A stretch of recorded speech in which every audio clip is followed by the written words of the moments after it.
Hi hello ನಮಸ್ತೆ ಎಲ್ಲರಿಗೂ S media ಚಾನಲಿನ ಮತ್ತೊಂದು ವಿಡಿಯೋಗೆ ಸ್ವಾಗತ ಸುಸ್ವಾಗತ. ಸ್ನೇಹಿತರೆ, ಎಲ್ಲರೂ ಹೇಗಿದ್ದೀರಾ? ಎಲ್ಲರೂ ಚೆನ್ನಾಗಿದ್ದೀರಾ ಅಂದ್ಕೊಂಡಿದ್ದೀನಿ. ನಾನು ಕೂಡ ತುಂಬಾ ಚೆನ್ನಾಗಿದ್ದೀನಿ. ಎಲ್ಲರೂ ಚೆನ್ನಾಗಿದ್ದೀರಾ ಅಂದ್ಕೊಂಡು ಭಾವಿಸ್ಕೊಂಡು ಇವತ್ತಿನ ಒಂದು ವಿಡಿಯೋನ ಶುರು ಮಾಡಿಬಿಡೋಣ. ಇವತ್ತಿನ ಒಂದು ವಿಡಿಯೋದಲ್ಲಿ ಮಕರ ರಾಶಿಯವರಿಗೆ ಸ್ನೇಹಿತರೆ ಮೇ 16ರಿಂದ ಮೇ 15ರಿಂದ ಸಾಕಷ್ಟು ಬದಲಾವಣೆಯನ್ನು ನೋಡಲಿದ್ದೀರಿ. ಹಾಗಿದ್ರೆ ಮಕರ ರಾಶಿಯವರು ಯಾವುದರ ಬಗ್ಗೆ ಎಚ್ಚರಿಕೆ ವಹಿಸಬೇಕು, ಏನೆಲ್ಲ ಅದೃಷ್ಟದ ಫಲಗಳನ್ನು ಗಳಿಸಲಿದ್ದೀರಿ, ಅದು ನಿಮ್ಮ ವ್ಯಾಪಾರದಲ್ಲಿ, ವ್ಯವಹಾರದಲ್ಲಿ, ಹಣಕಾಸಿನಲ್ಲಿ, ವೃತ್ತಿ ಜೀವನದಲ್ಲಿ, ಉದ್ಯೋಗದಲ್ಲಿ ಏನೆಲ್ಲ ಬದಲಾವಣೆಗಳು ಕಂಡು ಬರಲಿದೆ ಅನ್ನೋದನ್ನ ಕಂಪ್ಲೀಟ್ ಆಗಿ ಮಕರ ರಾಶಿಯವರಿಗೆ ಇದೇ ವಿಡಿಯೋದಲ್ಲಿ ತಿಳಿಸ್ಕೊಡ್ತೀನಿ. ಗುರುಬಲದಿಂದ ರಾಜಯೋಗ ಕೂಡ ಇದೆ. ಹಾಗಿದ್ದರೆ ಏನೆಲ್ಲ ಅದೃಷ್ಟದ ಫಲಗಳನ್ನು ಗಳಿಸಲಿದ್ದೀರಿ ಅನ್ನೋದನ್ನ ತಿಳಿಸ್ಕೊಡ್ತೀನಿ. ಇನ್ನು ಸಮಸ್ಯೆಗಳು ಎದುರಾಗಿದ್ದಲ್ಲಿ, ನಿಮ್ಮ ಸಮಸ್ಯೆಗಳು ಅಂದರೆ ವ್ಯಾಪಾರದಲ್ಲಾಗಬಹುದು, ವ್ಯವಹಾರದಲ್ಲಾಗ್ಬೋದು, ಹಣಕಾಸಿನಲ್ಲಾಗ್ಬೋದು, ವೃತ್ತಿ ಜೀವನದಲ್ಲಿ ನಿಮ್ಮ ಹೆಲ್ತ್ ಬಗ್ಗೆ ಏನಾದರೂ ಸಮಸ್ಯೆಗಳು ಕಂಡು ಬಂದಿದ್ದಲ್ಲಿ ಮನೆಯಲ್ಲೇ ಮಾಡುವಂತಹ ಸಣ್ಣ ಪುಟ್ಟ ಪರಿಹಾರವನ್ನು ತಿಳಿಸ್ಕೊಡ್ತೀನಿ.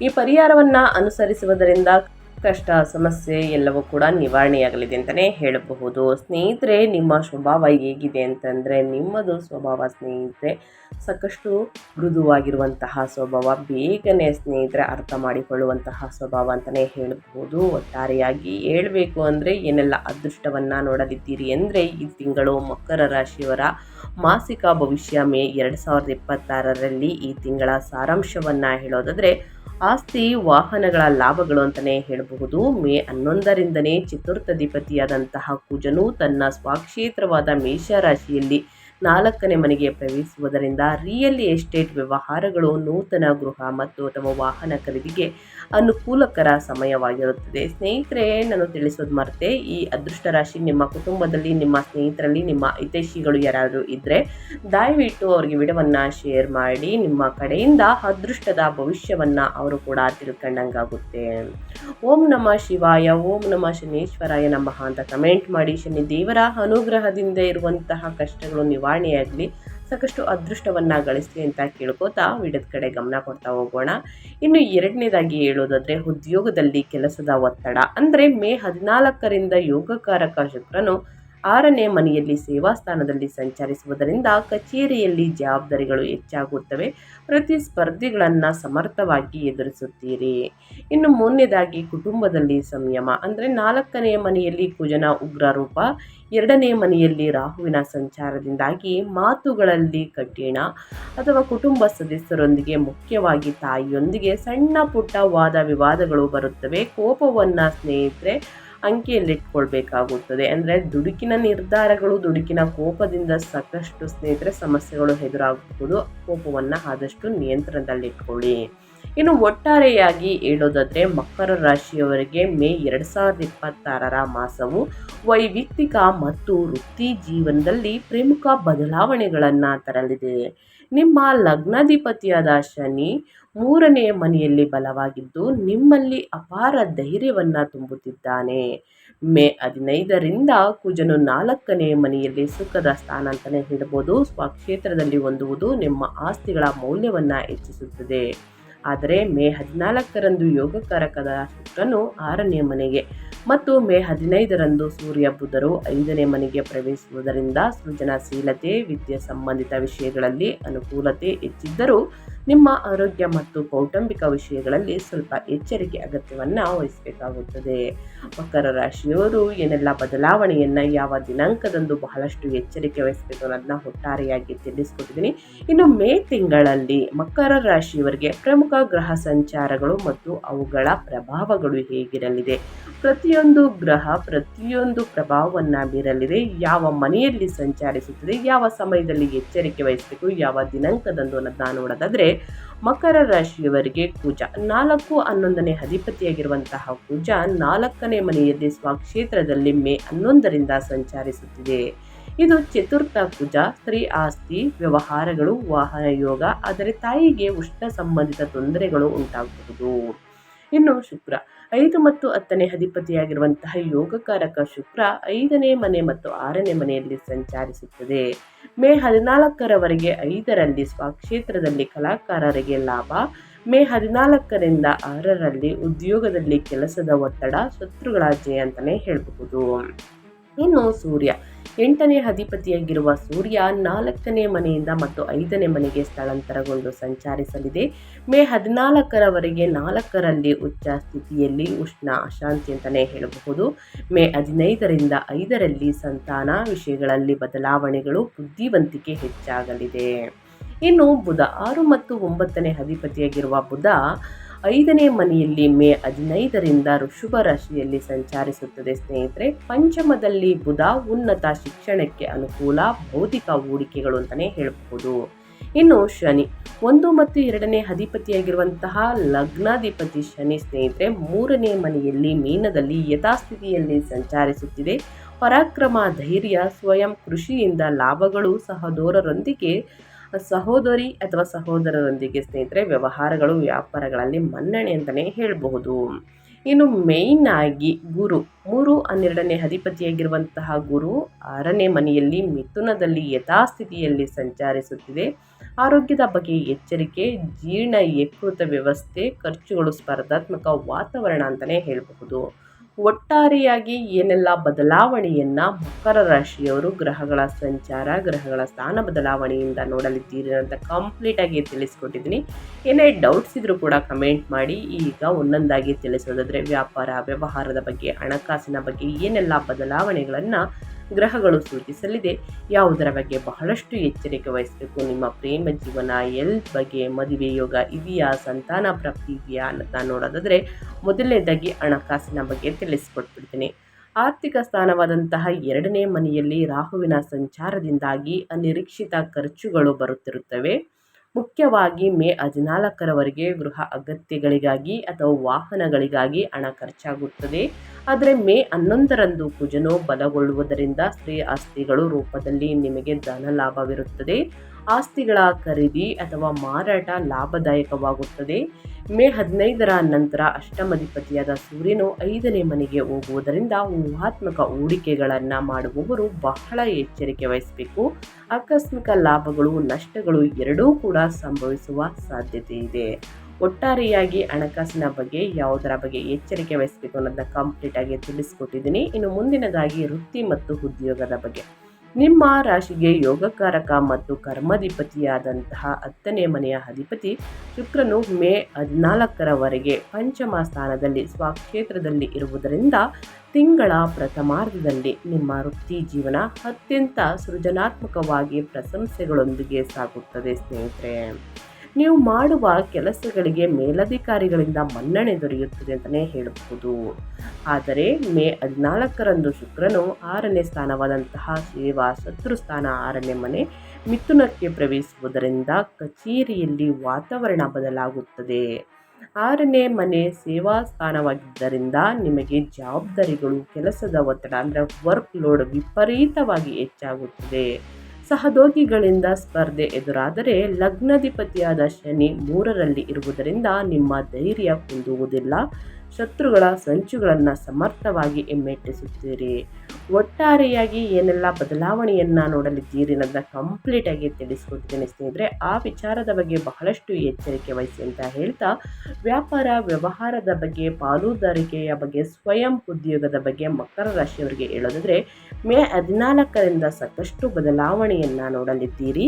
ವ್ಯಾಪಾರಸ್ಥರಿಗೆ ಈ ತಿಂಗಳು ರಿಯಲ್ ಎಸ್ಟೇಟ್ ಮತ್ತು ಆಟೋಮೊಬೈಲ್ ಕ್ಷೇತ್ರಗಳಲ್ಲಿ ಅದ್ಭುತವಾದಂತಹ ಲಾಭಗಳನ್ನು ನೀಡುತ್ತದೆ. ಮೇ 11ರಂದು ಲಾಭ ಮತ್ತು ಚತುರ್ಥಾಧಿಪತಿಯಾದಂತಹ ಕುಜನು 4ನೇ ಮನೆಯಲ್ಲಿ ಮೇಷಕ್ಕೆ ಅಂದರೆ ಸ್ವಕ್ಷೇತ್ರಕ್ಕೆ ಹೋಗುವುದರಿಂದ ಭೂಮಿ, ಅಪಾರ್ಟ್ಮೆಂಟ್ಗಳು ಸ್ನೇಹಿತರೆ, ವ್ಯಾಪಾರವನ್ನು ಮಾಡುವವರಿಗೆ ಕಾಸಿನ ಮಳೆಯೇ ಸುರಿಯುತ್ತದೆ ಅಂತಲೇ ಹೇಳ್ಬೋದು. ಹಣಕಾಸಿನಲ್ಲಿ ಯಾವುದೇ ತೊಂದರೆಗಳು ಎದುರಾಗುವುದಿಲ್ಲ ಈ ಕೆಲಸವನ್ನು ಮಾಡುವವರಿಗೆ. ಕಲೆ, ಮೀಡಿಯಾ, ಡಿಸೈನಿಂಗ್ ಸ್ನೇಹಿತರೆ, ಶುಕ್ರನ ಕಾರಕತ್ವಗಳು ಮುಂತಾದ ಸ್ವಯಂ ಉದ್ಯೋಗದಲ್ಲಿ ಇರುವವರಿಗೆ ಮೇ 15ರ ನಂತರ ಸ್ಪರ್ಧಾತ್ಮಕ ವಾತಾವರಣ ನಿರ್ಮಾಣವಾಗುತ್ತದೆ. ನಿಮ್ಮ ಸೇವೆಗಳಿಗೆ ತಕ್ಕ ಆರ್ಥಿಕ ಪ್ರತಿಫಲ ದೊರೆಯುತ್ತದೆ. ಆದರೆ ಅದಕ್ಕೆ ತಕ್ಕ ಶ್ರಮ ಕೂಡ ಇರುತ್ತದೆ ಅಂತಲೇ ಹೇಳಬಹುದು. ಕಾಂಟ್ರಾಕ್ಟ್ಗಳನ್ನು ಮಾಡಿಕೊಳ್ಳುವಾಗ ಸಂವಹನದಲ್ಲಿ ದೋಷವಿಲ್ಲದಂತೆ ನೋಡಿಕೊಳ್ಬೇಕಾಗುತ್ತದೆ. ಒಟ್ಟಾರೆಯಾಗಿ ವ್ಯಾಪಾರ ವ್ಯವಹಾರದಲ್ಲಿ ಹಣಕಾಸಿನಲ್ಲಿ ಸ್ನೇಹಿತರೆ ಏನೆಲ್ಲ ಬದಲಾವಣೆಯನ್ನು ಮಕರ ರಾಶಿಯವರು ನೋಡಲಿದ್ದೀರಿ, ಯಾವುದರ ಬಗ್ಗೆ ಬಹಳಷ್ಟು ಎಚ್ಚರಿಕೆ ವಹಿಸಬೇಕು ಅನ್ನೋದನ್ನ ಕಂಪ್ಲೀಟಾಗಿ ತಿಳಿಸ್ಕೊಟ್ಟಿದ್ದೀನಿ. ಇನ್ನು ನಿಮ್ಮ ಹೆಲ್ತ್ ಬಗ್ಗೆ ಹೇಳೋದಾದರೆ ನಿಮ್ಮ ಯೋಗಕ್ಷೇಮ ಹೇಗಿರಲಿದೆ, ನಿಮ್ಮ ಆರೋಗ್ಯದಲ್ಲಿ ಯಾವುದರ ಬಗ್ಗೆ ಮುನ್ನೆಚ್ಚರಿಕೆಗಳನ್ನು ತೆಗೆದುಕೊಳ್ಬೇಕು ಅನ್ನೋದನ್ನ ನೋಡ್ತಾ ಹೋಗೋಣ. ಆರೋಗ್ಯ ಮತ್ತು ಯೋಗಕ್ಷೇಮದ ಬಗ್ಗೆ ಹೇಳೋದಾದರೆ ಆರೋಗ್ಯದ ದೃಷ್ಟಿಯಿಂದ ಮಕರ ರಾಶಿಯವರಿಗೆ ಮೇ 14ರ ನಂತರ ಎಚ್ಚರಿಕೆ ಅಗತ್ಯ. 6ನೇ ಮನೆಯಲ್ಲಿ ರೋಗ ಸ್ಥಾನ ಅಂತಲೇ ಹೇಳ್ಬೋದು. ಮಿಥುನದಲ್ಲಿ ಗುರು ಮತ್ತು ಶುಕ್ರರ ಸಂಯೋಗದ ಪರಿಣಾಮವಾಗಿ ನಿಮ್ಮ ಹಾರ್ಮೋನ್ ಇಂಬ್ಯಾಲೆನ್ಸ್, ಡಯಾಬಿಟಿಸ್ ಅಥವಾ ಜೀರ್ಣಾಂಗ ಯಕೃತಿಗೆ ಸಂಬಂಧಿಸಿದ ಸಮಸ್ಯೆಗಳು ತಲೆದೂರಬಹುದು ಸ್ನೇಹಿತರೆ. ಸಿಹಿ ಪದಾರ್ಥಗಳು, ಜಂಕ್ ಫುಡ್ನಿಂದ ಆದಷ್ಟು ದೂರವಿರುವುದು ಮುಖ್ಯ.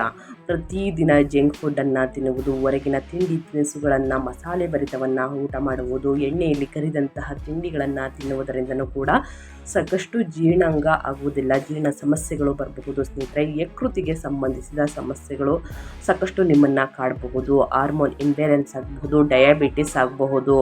ಒಟ್ಟಾರೆಯಾಗಿ ಸ್ನೇಹಿತರೆ ನಿಮ್ಮ ಆರೋಗ್ಯದ ಬಗ್ಗೆ ಕಾಳಜಿ ವಹಿಸಬೇಕಾದಂತಹ ತಿಂಗಳು ಅಂತಲೇ ಹೇಳ್ಬೋದು.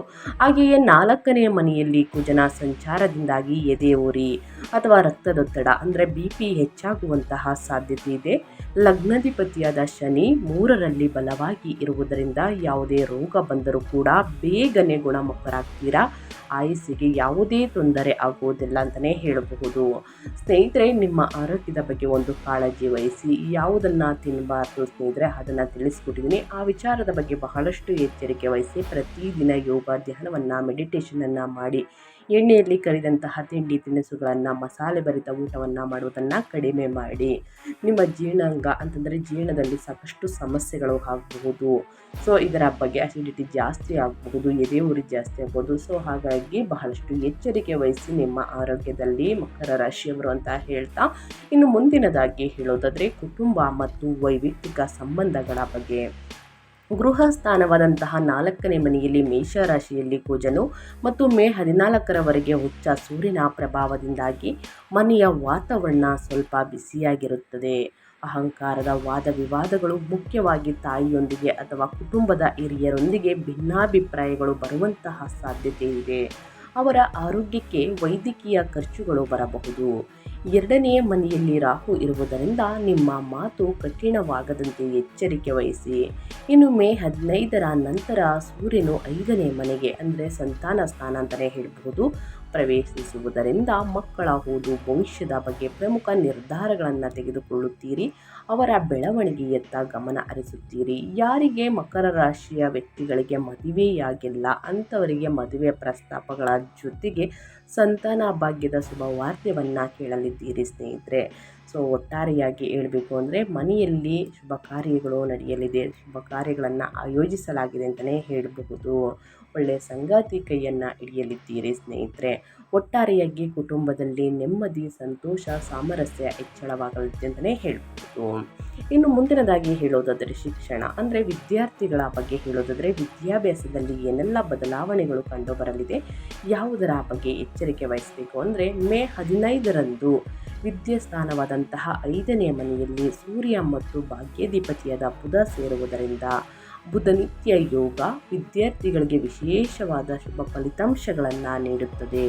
ನಿಮ್ಮ ಏಕಾಗ್ರತೆ, ಜ್ಞಾಪಕ ಶಕ್ತಿ ಅದ್ಭುತವಾಗಿ ಕೆಲಸ ಮಾಡುತ್ತವೆ ಅಂತಲೇ ಹೇಳಬಹುದು. ಉನ್ನತ ಶಿಕ್ಷಣ ಅಥವಾ ರಿಸರ್ಚ್ ಕ್ಷೇತ್ರದಲ್ಲಿ ಇರುವವರಿಗೆ ಸ್ಕಾಲರ್ಶಿಪ್ಗಳು, ವಿದೇಶಿ ಅವಕಾಶಗಳು ಲಭಿಸುತ್ತವೆ. ಲಾಜಿಕ್ ಮತ್ತು ಗಣಿತ ಸಂಬಂಧಿತ ವಿಷಯಗಳಲ್ಲಿ ಉತ್ತಮ ಪ್ರತಿಭೆಯನ್ನು ತೋರುತ್ತೀರಿ. ಒಟ್ಟಾರೆಯಾಗಿ ಹೇಳಬೇಕು ಅಂದರೆ ವಿದ್ಯಾರ್ಥಿಗಳು ಶ್ರಮ ಪಟ್ಟಿದ್ದಲ್ಲಿ ಮಾತ್ರ ಉನ್ನತ ಫಲಿತಾಂಶವನ್ನು ಗಳಿಸಲಿದ್ದೀರಿ. ಸಾಮಾನ್ಯ ವಿದ್ಯಾರ್ಥಿಗಳು ಕೂಡ ಸ್ನೇಹಿತರೆ ಏನೆಲ್ಲ ಅದೃಷ್ಟವನ್ನು ನೋಡಲಿದ್ದೀರಿ ಅನ್ನೋದನ್ನ ಕಂಪ್ಲೀಟಾಗಿ ತಿಳಿಸ್ಕೊಟ್ಟಿದ್ದೀನಿ. ಮಕರ ರಾಶಿಯವರಿಗೆ ಗುರುಬಲದಿಂದ ವ್ಯಾಪಾರ ವ್ಯವಹಾರದಲ್ಲಿ ಅಭಿವೃದ್ಧಿಯನ್ನು ನೋಡಲಿದ್ದೀರಿ.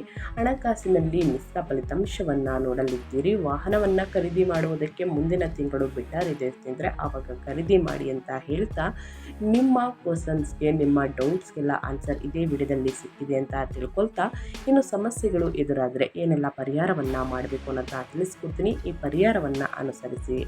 ಮೇ 2026ಕ್ಕೆ ವೈದಿಕ ಜ್ಯೋತಿಷ್ಯದ ಪರಿಹಾರಗಳನ್ನು ತಿಳಿಸ್ಕೊಡಿ ಅಂದರೆ ಸ್ನೇಹಿತರೆ ಈ ಪರಿಹಾರ ಆದಷ್ಟು ಶಕ್ತಿಶಾಲಿಯಾದಂತಹ ಪರಿಹಾರ, ಮನೆಯಲ್ಲೇ ಮಾಡುವಂತಹ ಸಣ್ಣ ಪುಟ್ಟ ಪರಿಹಾರವಾಗಿರುತ್ತದೆ. 4ನೇ ಮನೆಯಲ್ಲಿ ಕುಜನಿಂದ ಉಂಟಾಗುವ ಗೃಹದ ಅಶಾಂತಿಯನ್ನು ನಿವಾರಿಸಿಕೊಂಡು 6ನೇ ಮನೆಯಲ್ಲಿ ಯೋಗಕಾರಕ ಶುಕ್ರನಿಂದ ವೃತ್ತಿ ಲಾಭಗಳನ್ನು ಪಡೆಯಲು ಈ ಪರಿಹಾರಗಳನ್ನು ಮಕರ ರಾಶಿಯವರು ತಪ್ಪದೆ ಫಾಲೋ ಮಾಡಬೇಕಾಗುತ್ತದೆ.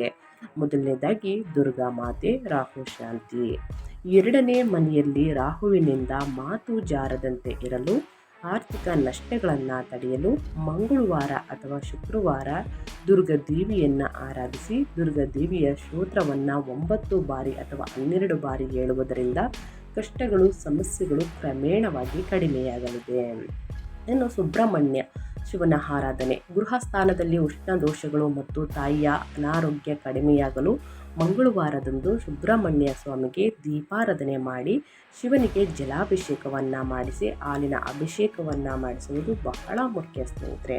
ಈ ಅಭಿಷೇಕವನ್ನು ಮಾಡಿಸಿ ನಿಮಗೆ ಇರುವಂತಹ ಮನೆಯಲ್ಲಿ ಕಿರಿಕಿರಿ ಮತ್ತು ಉಷ್ಣ ದೋಷಗಳು, ತಾಯಿಯ ಅನಾರೋಗ್ಯ, ನಿಮ್ಮ ಆರೋಗ್ಯ ಸಂಪೂರ್ಣವಾಗಿ ನಿವಾರಣೆಯಾಗಲಿದೆ. ಇನ್ನು 3ನೇದಾಗಿ ಗೋಮಾತಾ ಸೇವೆ. ಅಂದರೆ ವೃತ್ತಿಯಲ್ಲಿ ಮತ್ತು ಆರೋಗ್ಯದ ದೃಷ್ಟಿಯಿಂದ ಗುರು ಶುಕ್ರರು ಸಕಾರಾತ್ಮಕ ಪ್ರಭಾವಕ್ಕಾಗಿ ಹಸುಗಳಿಗೆ ಹಸಿರು ಹುಲ್ಲು ಅಥವಾ ಹಣ್ಣುಗಳನ್ನು ತಿನ್ನಿಸಿ ಖಂಡಿತವಾಗಿಯೂ ಸಮಸ್ಯೆಗಳು ಕಡಿಮೆಯಾಗಲಿದೆ. ಇನ್ನು ಗುರುರಾಯರನ್ನು ಪೂಜಿಸುವುದು, ಗುರು ಸ್ತೋತ್ರವನ್ನು ಗುರುವಾರದಂದು ಹೇಳುವುದು ಸ್ನೇಹಿತರೆ, ನಿಮ್ಮ ಜೀವನದಲ್ಲಿರುವ ಕಷ್ಟಗಳು ಸಮಸ್ಯೆಗಳು ಕ್ರಮೇಣವಾಗಿ ಕಡಿಮೆಯಾಗಲಿದೆ.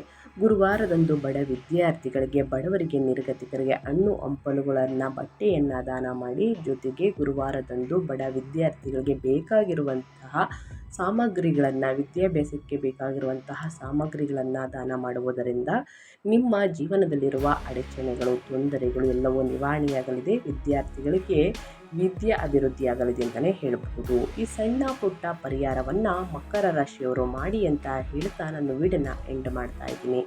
ಇವತ್ತಿನ ಒಂದು ವಿಡಿಯೋದಲ್ಲಿ ಸಂಪೂರ್ಣ ಮಾಹಿತಿ ಸಿಕ್ಕಿದ್ದಲ್ಲಿ, ಈ ವಿಡಿಯೋ ಯೂಸ್ಫುಲ್ ಅನಿಸಿದ್ದಲ್ಲಿ ವಿಡಿಯೋಗೆ ಲೈಕ್ ಮಾಡೋದನ್ನ ಮರ್ತಿದ್ರೆ ಲೈಕ್ ಮಾಡಿ. ನಿಮ್ಮ ಅಭಿಪ್ರಾಯವನ್ನು ಕಮೆಂಟ್ ಬಾಕ್ಸಲ್ಲಿ ತಿಳಿಸಿ.